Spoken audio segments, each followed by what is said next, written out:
Hey everyone, this is Blackbinder, and welcome back to the Let's Play of Tales of Maj'eyal. Now, last time we were trying to figure out what we wanted to do with our worm bro, our worm that walks pet. But, let's go over him a little bit. As you can see from his skill trees, he's basically a reaver. However, I'm going to use him mostly as a bumper who also gets debuffs off occasionally, either via his spells or via his equipment. So what we're going to do is get up to 28 strength right away so we can get heavy armor so he stays alive longer. And then we'll throw the rest into magic. Alright, for the plague tree. The plague tree requires a pretty specific rotation to use effectively. And that is epidemic, then virulent disease, and then cyst burst, and then catalepsy. Because of this, and because I can't ensure that he's always going to have a ton of spell power, I'm not going to go heavy into the plague tree. The Scourge tree is like melee attacks. The Reaving Combat tree is mostly just for a little extra spell power, and then also Corrupted Strength, so he can dual wield any one-handed weapon. And then his Rot tree is pretty good for reducing damage taken. I'm not sure if the worms that he spawns actually hurt me when they blow up, but we'll find that out later. I need 22 magic to actually get that, so we'll have to wait for another level. But let's go over this. Virulent disease. This is an instant disease. Doesn't take any turns to cast, so it's actually pretty decent. Fires a bolt of pure filth, diseasing your target with the disease, doing 7.55 blight damage per turn for 6 turns, and reducing one of its physical stats, strength, constitution, or dexterity by 6. The 3 diseases can stack. Virulent disease will always try to apply a disease that the target does not currently have, and also one that will have the most debilitating effect for the target. So if you're fighting a melee enemy with high strength, it'll try to do the strength disease. Alright, we will put 1 point in that. For now, it doesn't take a turn, so it's decent enough, even though we're not going to be using the plague tree too much. Alright, let's go down to Rend. Excuse me. Hit the target with both weapons, doing 116% damage with each hit. For each hit, the target will bleed for 7.02 damage each turn for 5 turns. The bleeding effect will increase with your spell power. We will take that. It's a nice little double hit. It does more than normal damage, so it's good. Ruin, I will take this. Concentrate on the corruption you bring, enhancing each of your melee strikes with 3.34 blight damage, which also heals you for 1.34 each hit. It's pretty crappy. I mean, look at it. It's crappy.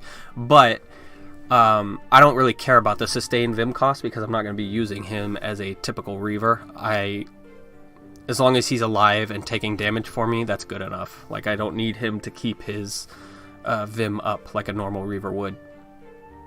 Alright, Corrupted Strength allows you to dual wield any type of one-handed weapon and increases the damage of the offhand weapon to 53%. Also, casting a spell which uses a turn will give a free melee attack at a random target in melee range for 77% blight damage. This is pretty good. Now, I've tried dual wielding short staves with the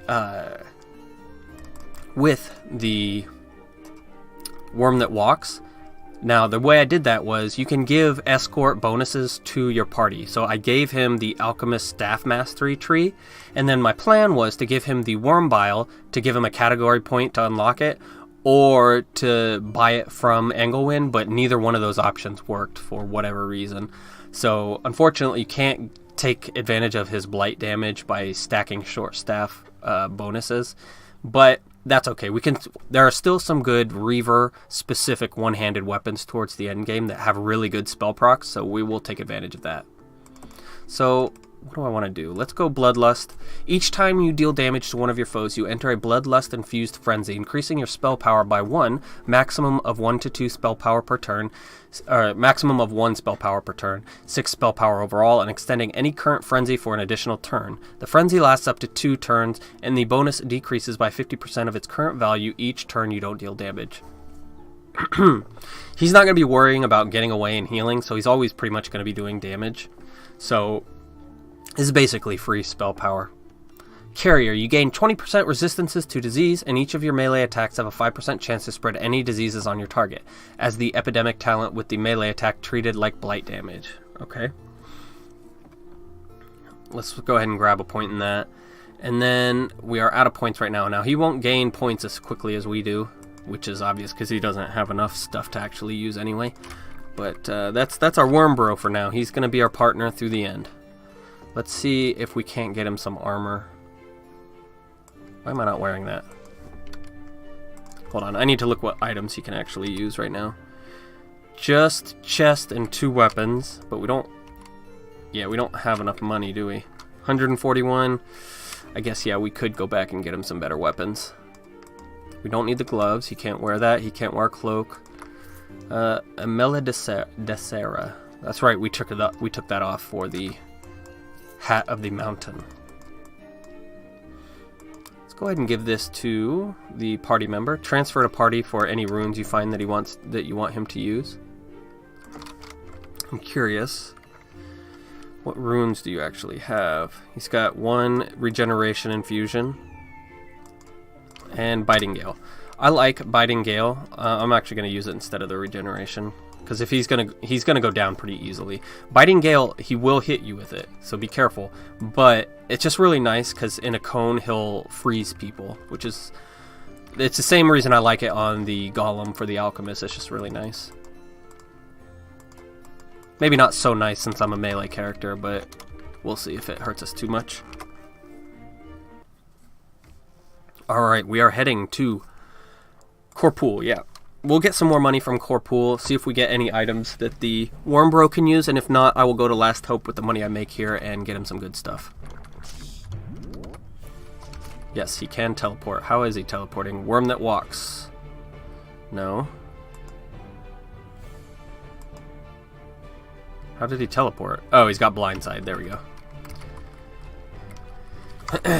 Just like a normal worm that walks, he's going to have 2 teleports eventually. But the blindside is the one that'll get you if you're fighting one. Alright. This is still going to be a pretty easy place, so you don't have to be too careful in here. But, that being said, don't be dumb like me.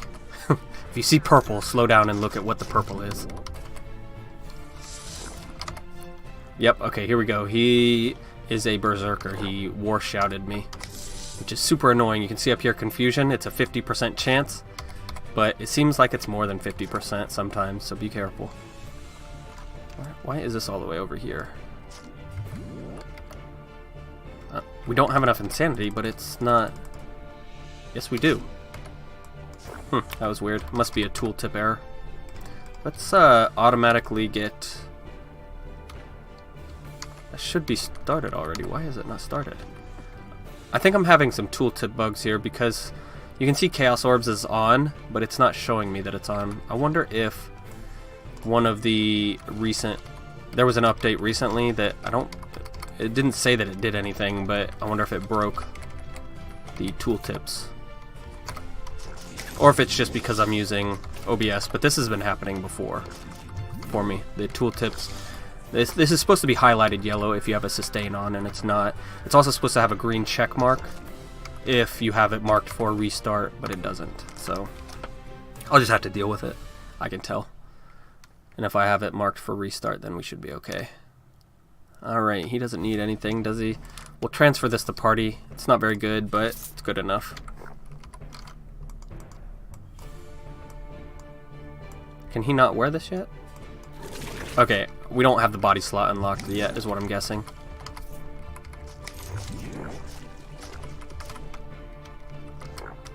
Alright, these are enough people. We're gonna go ahead and summon my bloated whore. Either strong people or lots of trash. Or a strong enemy or lots of trash is when I use them.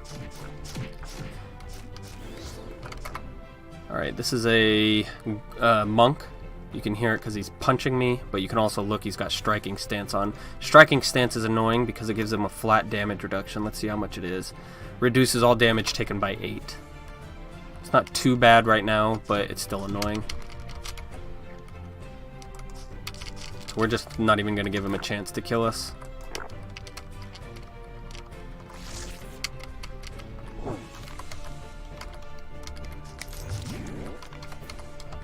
Alright. Now, earlier, last episode, when we were leveling, let me see here for a second. After this fight, I'll show you what I mean, or what I'm talking about.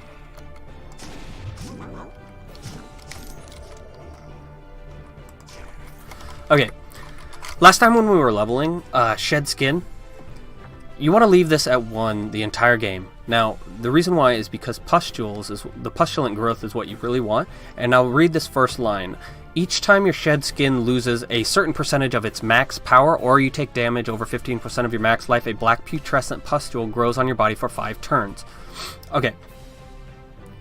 Keeping this at 1 Shed Skin, it basically means you're going to grow pustules faster because it's easier to get off 39% of this. 39% of 117 is lower than 39% of 158.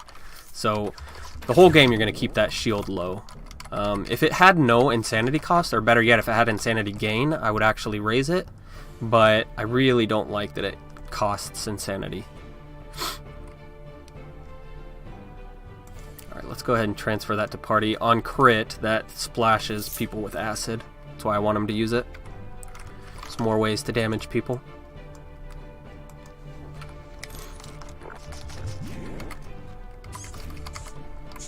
Alright, looks like... No, we don't. Okay. I was going to say, it looks like we can use our Anarchic Walk, but again, that's a tooltip bugged out. Or the UI bugged out. I do have a UI add-on, so it could be that. But Zomnibus is the add-on that I use. It's really nice. Everyone should get it. I don't even remember what it does. It's so ingrained with how I know Tales of Maj'eyal by now.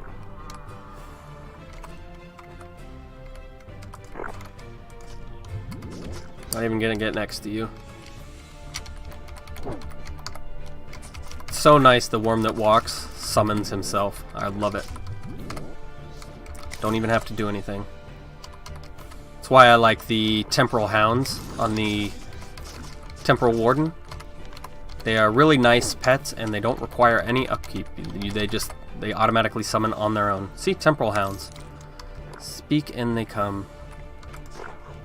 Alright, we were frozen. So let's just hold on here for a second. That was not my pet. That was the enemy there that did that. You can press this if he dies to re-resurrect your dude. Not good. What did he hit me with? Damn, he must have mana thrust. So let's go that dude and we will try to get away from him, but how? Let's go carry on feet and then we'll go around the corner. Kill his puppies. Alright. Now I want him to be shooting over there. Yep, okay, he killed the guy. Girdle of Calm Waters. Almost everybody gets this early on and it's a really good belt. Let's read over it. Alright, change the stats 3 will. That doesn't really matter to us. But look, it's got 20% Blight, Cold, and Nature resistance with a plus 30% healing mod. So it's a lot of resistances, and heal mod's always good. So it's really hard to replace that until you get really good belts, even if you don't specifically want to go for resistances, just because it's so much resistances early on an item. On an item slot, you're not going to find a lot of good things for early on. For the belt, especially with this guy, I'll be going for a physical penetration belt. But that was the boss of Corruptor. Watch out for his freeze attack. It hits really hard and it can stun/freeze you for up to 8 turns. So be careful. Alright, what do we want to do here? We've got 1 point. You know what? Actually, hold on. We'll give one more dungeon to the Chaos Orbs tree, but after that I'm going to take it out. Alright, let's put another one here. Level 2 we can put... For the worm that walks at level 2, we can put his chest piece on. Alright, let's get 4 more points in magic, and then I will start maxing our strength. But, let's go ahead and come in here. Norgos' Lair is where I always go third. However, sometimes you have to leave, because there are Ranboss snakes here that destroy you, or you can run into an Oozemancer, who I said earlier are very difficult to deal with this early on. Alright, our worm got a level up, but he can't actually get anything yet, because he has no points. So I just put 2 points into magic. Put on your shirt, please. Oh, look at him now. He's got his own little shirt. Alright, actually, before we start in here, I'm going to exit the game and see if I can't reset my UI, because that is super annoying. Alright, we are back. For some reason my mic cut out from this point on, so we are doing post-commentary from here on out. Let's see how good I am at guessing what the hell I'm thinking. Alright, we are moving through Norgos Lair. Nothing really... My UI still didn't fix itself after this. It fixed itself somewhat. As you can see, the chaotic orbs is now marked with a check mark. But right here I'm pointing out that this is an Oozemancer. You can tell from the mucus he laid down early on.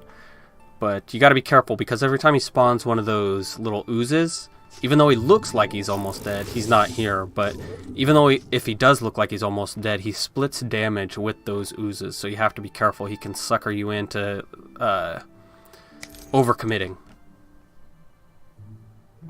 And he also has recovery as well, which is super annoying to deal with. You can see his spit right now. I'm going to move out of the way, sidestep it.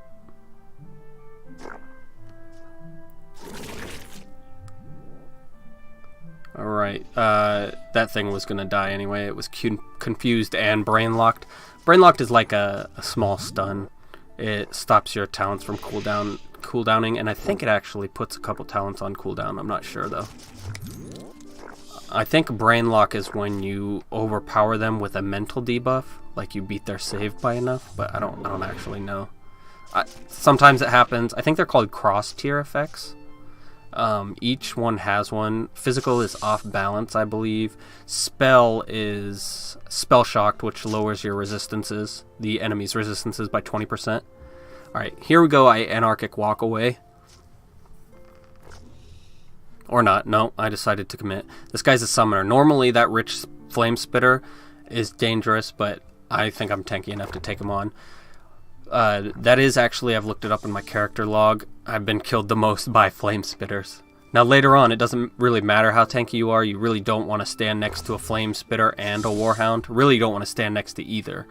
The flame spitter is ranged though, so it's a little harder to get away from him. Sometimes it's easier just to overpower one and kill it in one turn. But if you can run away, they despawn eventually. I think it's like 8 turns. Alright, these shadows are no problem for me. They're basically insanity farms.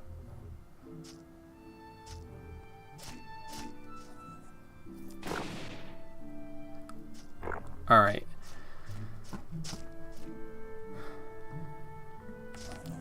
Let my bloated whore do all the heavy lifting.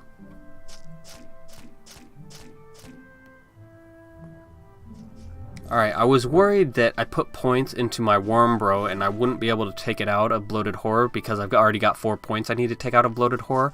But I'll explain later why that's not actually a problem. Alright, now we run into our first Ran boss here. It's very annoying. It's a glooming, rampaging, and blocking Ran boss. So it's actually just a cursed, but it's also got a saw blade, which the saw blade lets it block as well. So if you attack it while it's blocking, it's most likely gonna succeed and add the Counter-Strike debuff on you, which is very dangerous because it lets him do double damage on his next attack.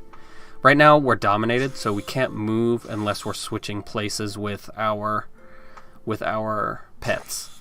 We are also stunned by gloom, so we really don't have much we can do here. No insanity, can't move. I could carry on feet away, but I'm waiting until I'm running out the clock with my devouring horse taking the brunt of the damage.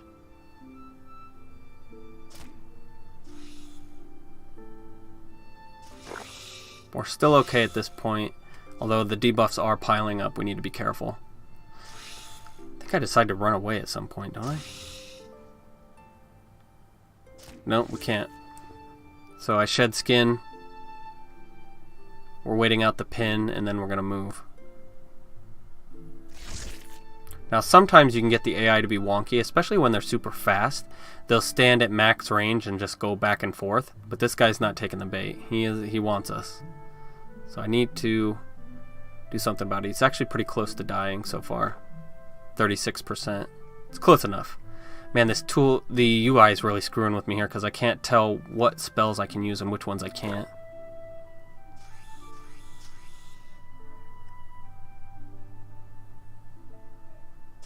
Here I'm explaining how you can switch spots with your pets.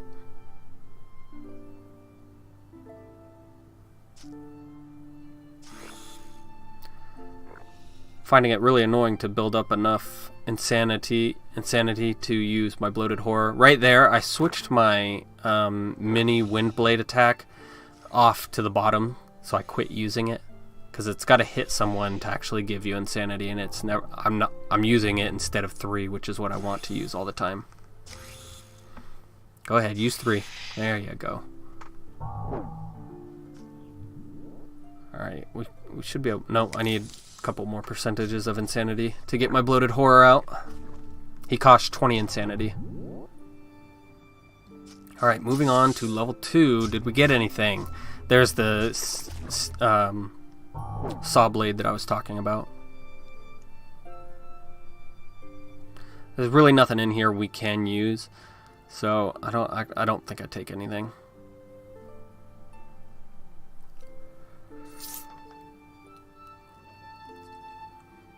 Alright, this is one hell of a fight. I don't know why so many rares are right by the entrance. I mean, it happens sometimes, but really it was overkill this time.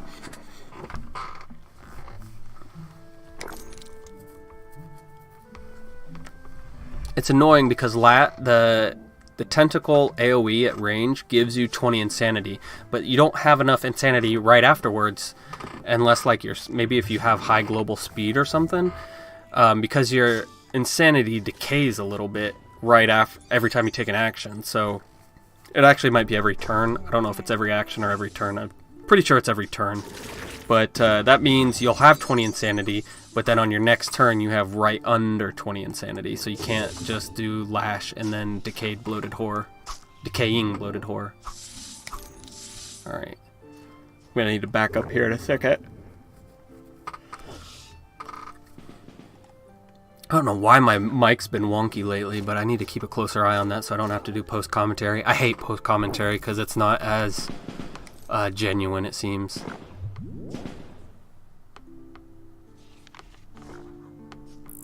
Alright, here's the big fight that I almost get in trouble with. It's because I run into 2 summoners and a solipsist.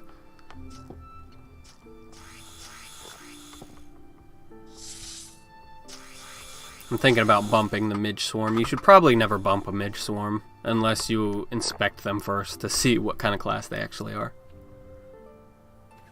It's that fox in the back that gives me the trouble.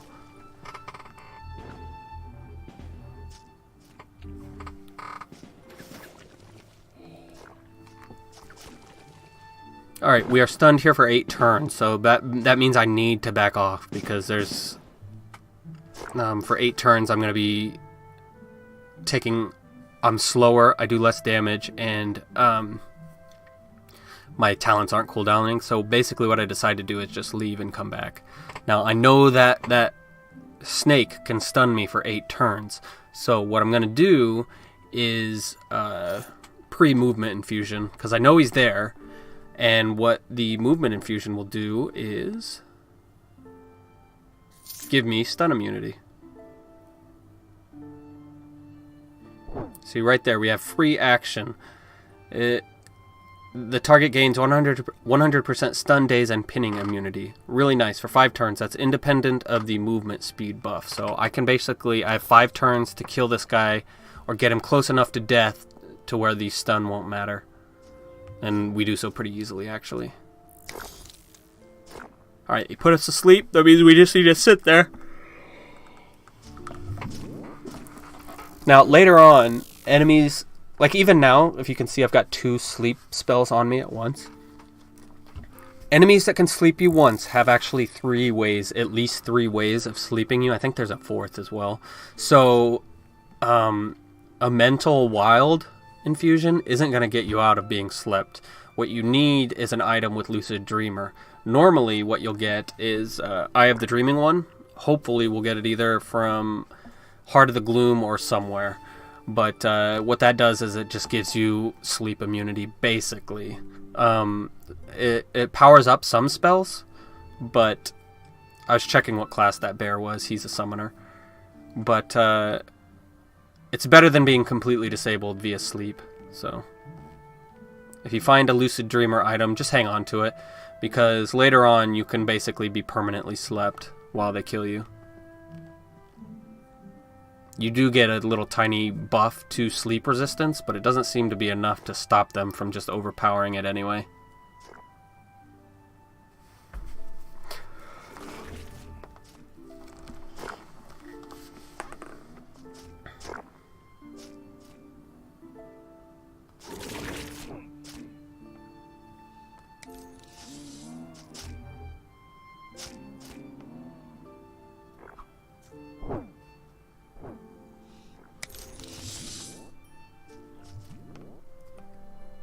Alright, these are all pretty easy now. Now that fox is probably going to be the hardest fight of Norgos Lair.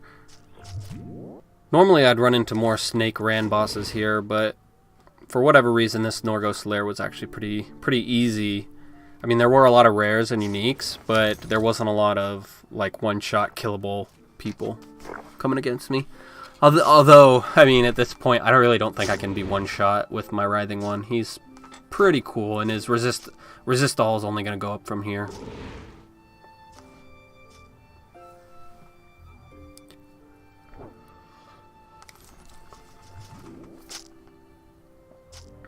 Alright, those are the ones you need to worry about. See how this has a little shield around it? The kinetic shield. He also has like charged and thermal shields. Basically what it does is it lowers an amount of damage from a certain element of attack. Kinetic is physical, but basically if you get a Ran boss that's also a Mind Slayer and it has those shields, it can be extremely difficult to actually hurt.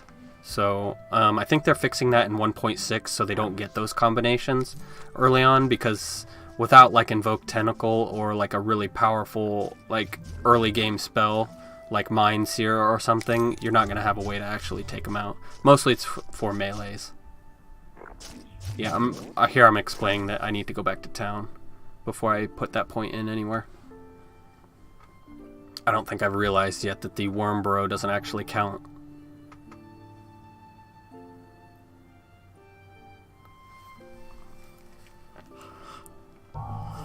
Alright, we got a Frost Resistance Ring. I mean, we don't have any rings, so we might as well take it. Frost Resistance, there are some spells that can do a lot. The Corpool boss, for one, he has a freeze spell that does a lot of damage. I can't wear that Iron Mace because it's arcane disrupting on my Worm Burrow. Alright, I'm going to wear the Sky Edge, not for its stats. It's got decent on-hit effects, blind and daze, 15% both. However, it's got disengage, which is really nice. If I get trapped in between two mobs, I'll be able to disengage, even if I've already carry on footed away. The damage bonus is to lightning, so it really doesn't matter. But like I said, it's got decent on-hit effects, so it's not terrible, even without the disengage. Alright, this hat is almost better than the one we have on, but it's lacking the physical resistance. It's got a little bit more physical penetration, but less physical damage by 1%. But it doesn't have the physical resistance, so I'm not going to wear it. And then the wand at the bottom is pretty terrible. At least for me. Mental save, maximum vim, 6% acid resistance, no thanks.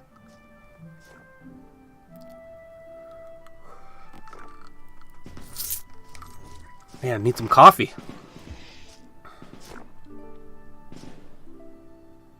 Automated cloak tessellation. That is a son of a gun.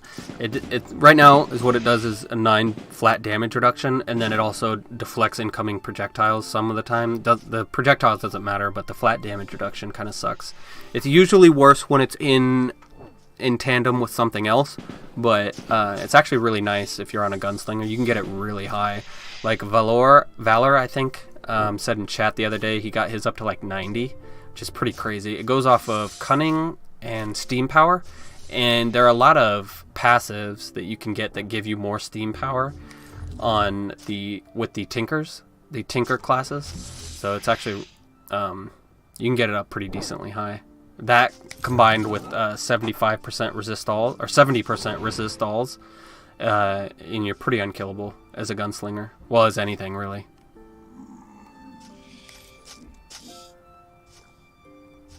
Alright, I shouldn't have walked all the way out there. I should have let Norgos come to me. But he does have a grab attack. I believe it's when he's the ice bear, though. He's not the ice bear right now. Now, he's not the hard one. What I'm trying to do is keep him alive while I kill the things behind him by, like, spraying at them. Because, as you'll find on Insane, it's not the bosses, outside of a very few, like, the final bosses and stuff like that. They're not the hard things. It's the rand bosses you run into, or the groups of rares and uniques you run into that are really the hard fights. So, like right there, I was using Norgos as a shield. That's how little I actually am bothered by him. Now, if you're a caster and he grabs you from far away and you can't get away, it's a little different. But my guy is super tanky right now for the early game.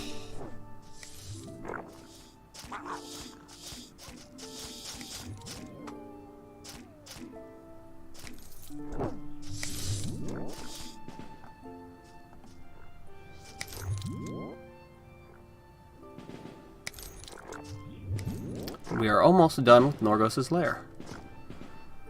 Pretty easy so far, but again, we're not relying on our own strength right now. We're relying on the Bloated Horror's overpowering Mind Seer attack. So we're gonna have to see exactly how he pans out once we once we can't rely on that anymore. Like the tier 2s is probably as far as I'm gonna be able to take him. All right, Sledge Grip, good gloves, just not for me. For Wilders, they're really good. 4 Cun and 4 Will is right up their alley. Resource Burn on that belt is something I usually like to get at least one thing on. That Healing Infusion has good value, and it's only got 8 cooldown. I think they can only get down to 7 cooldown, so I'm going to actually use that later. The Anorak, that's terrible. Has off, really weird damage bonuses, arcane and temporal, and really nothing else. Now, the Thorny Skin activation, increase your armor by 27 and armor hardiness by 40%. That actually has a use in the Heart of Gloom if you want to hold on to it. If you're a very squishy class, grab one of those for when you go up against the withering thing from the Heart of Gloom. It's got shadows and it does decent physical damage, so that'll help you stave off his relentless attacks at least.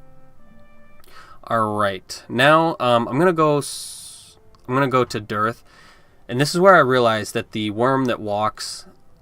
wait, I guess I'm going to Shator, or Elvala. Come on, get to Elvala. You can choose to fight the patrols if you want. That's part of the Zomnibus add-on. They get super annoying after a while, so I usually just avoid them. Alright, and then we're just going to drown people here, so that's where we're going to end it for now. This is just me drowning people, and they don't give me anything good anyway. So, yeah. So please leave a like or comment below, and feel free to subscribe for more full Let's Plays like this one. Hopefully this will be the only post-commentary we do. Like I say, I hate it. It doesn't feel genuine, but, I mean, I can't exactly reload an old save on Tales of Maj'eyal. They do that to keep you from, like, it's a roguelike. It saves automatically, so you can't go backwards if you screw up. But yeah, so we'll see you next time. Take it easy.